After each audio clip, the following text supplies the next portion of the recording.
Bom dia, eu sou Osmar Santos e estou aqui nessa manhã de domingo, 5 de abril de 2020, para comentar com vocês o- os acontecimentos da Bolsa de Valores e o que podemos fazer a respeito desses acontecimentos. Hoje vou começar respondendo algumas perguntas que me fizeram. Primeira pergunta, ETF, o que elas são?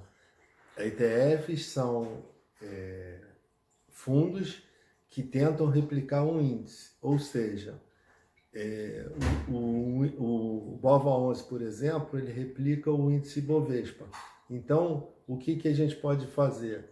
Com apenas a compra de um fundo que trabalha como se fosse uma ação, você pode acompanhar a variação de toda uma carteira que seria uma carteira próxima ao índice Bovespa.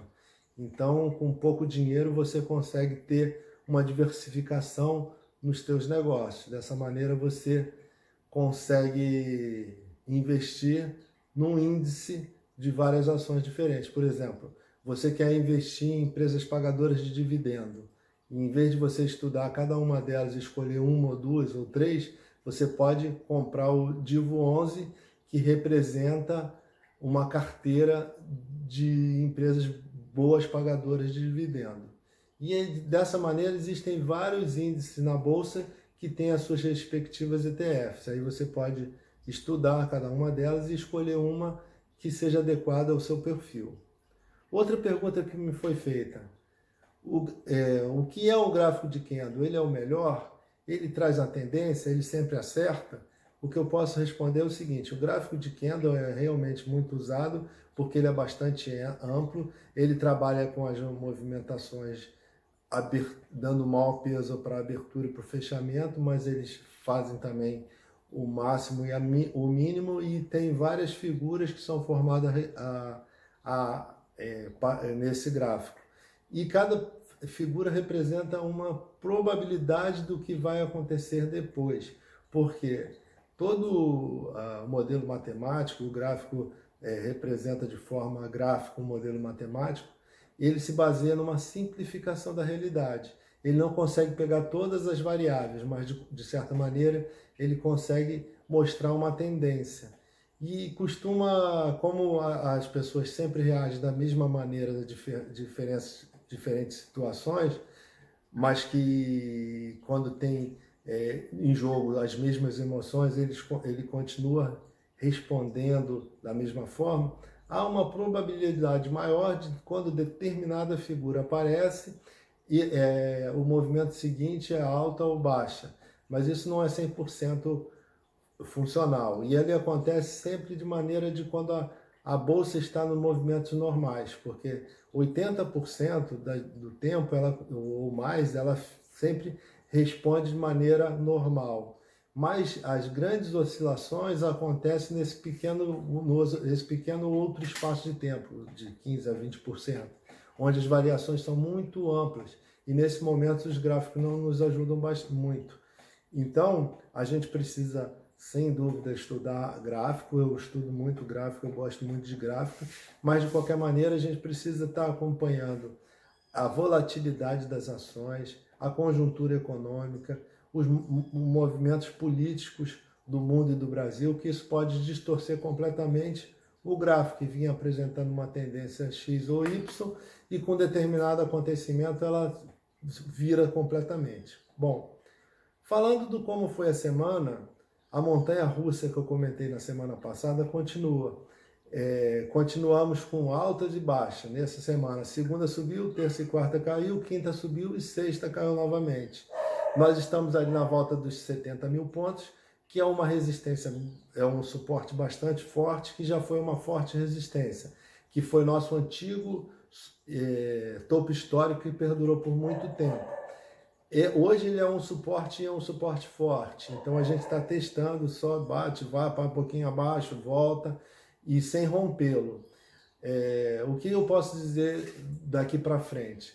Que esse suporte é forte, se ele for rompido, os preços devem ir para a faixa dos 50 mil, como eu já mencionei, entre 48 e 52 mil pontos, mas que caso não haja uma piora muito significativa do mercado, com o coronavírus chegando forte aqui no hemisfério ocidental, a gente pressupõe que ele vai segurar ali na faixa de 70 mil pontos. O prático é o seguinte, que hoje em 69 mil, se ele vier cair para os 50 e poucos, ele tem um downside menor do que o upside, porque dada a normalidade, se as coisas voltarem ao normal, ele pode chegar a 100, 110, até os 120 mil pontos. Então, o que a gente pode dizer, e tem muita gente falando isso, eu concordo, que o downside é menor que o upside. Mas o que eu venho sempre dizendo é que, como a gente não tem a certeza, a gente não precisa ter pressa. Você que é um investidor de longo prazo, você pode ir comprando as ações que mais caíram, daquelas que você acompanha e você gosta, e vai comprando aos poucos. Porque eu não preciso acertar o fundo, se vai ser eu comprar só quando chegar a 52, 48, 60, 65. O importante é que eu vá comprando ações ao longo do tempo, preferencialmente depois que eu vi que foi feito o fundo. Ela bateu no fundo e começa a ter uma alta constante, eu posso afirmar agora começou um movimento de alta. Mesmo que eu pague um pouquinho mais caro, eu pago nessa ação com uma certeza maior. E para você que é um swing trade, né, que você sempre compra para vender e tem um lucro rápido, você tem que acompanhar muito os mercados, estar muito atento, porque ela pode subir e descer de maneira muito intensa. Então, você que prefere esse tipo de operação deve trabalhar com horizontes menores, de tanto de alta quanto de baixa.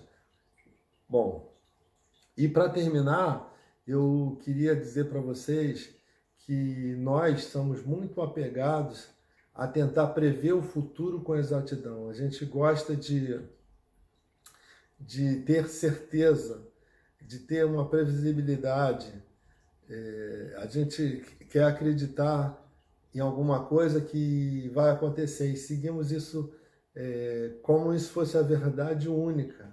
Então, por exemplo, vários investidores são buy and hold, compram para guardar, para vender daqui a muitos anos ou para viver dividendo, uma série de alternativas.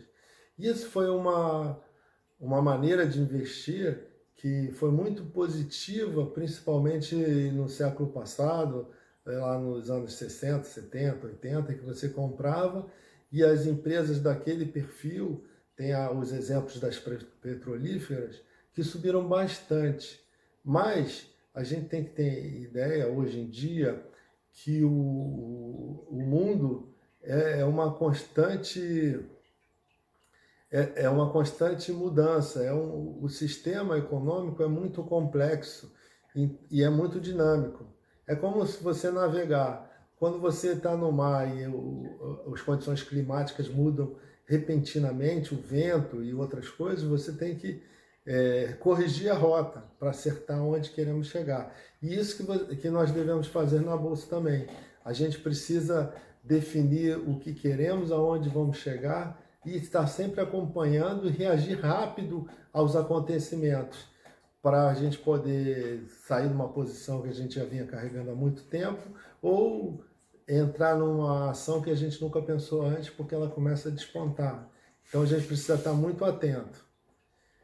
Bom, para essa semana eu acredito que a gente tem uma condição boa de dar um repique de alta, então é o momento de ficar atento para comprar, para poder revender mais à frente, mas tudo vai depender das coisas que vão acontecer ao longo da semana em repercussão tanto ao coronavírus, a recuperação das pessoas, da saúde e da economia. Realmente, se a China já tiver normalizado a sua vida, tanto econômica como financeira, a gente pode pressupor que o Ocidente vai passar também por um período difícil, mas que não mais de um trimestre. A gente precisa manter-se vivo nesse momento, tentar manter as empresas vivas e atuantes e esperar que o governo faça a sua parte, que invista nas camadas mais pobres da sociedade para que a gente possa ter um futuro melhor. Bom, continue seguindo meu canal, não esqueça de dar um like no vídeo.